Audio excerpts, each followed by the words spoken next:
Breaking news ప్రముఖ anchor స్వేచ్ఛ ఆత్మహత్య కేసులో పూర్ణచందర్ సంచలన లేఖ రాశారు. స్వేచ్ఛ బల్వన్ మరణానికి తనకు ఎటువంటి సంబంధం లేదన్నారు. ఈ కేసులో తనను అనవసరంగా ఇరికిస్తున్నారని చెప్పారు. తనకు స్వేచ్ఛకు అరణ్యకు ఎటువంటి విభేదాలు లేవని లేఖలో చెప్పుకొచ్చారు.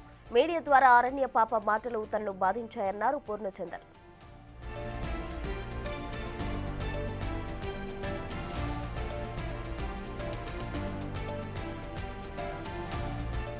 తాను స్వేచ్ఛ తన కూతురు అరణ్యలను బాగా చూసుకున్నానని చెప్పారు పూర్ణచందర్. స్వేచ్ఛ జీవితంలో కోల్పోయిన ఆనందాన్ని ఇచ్చా అన్నారు.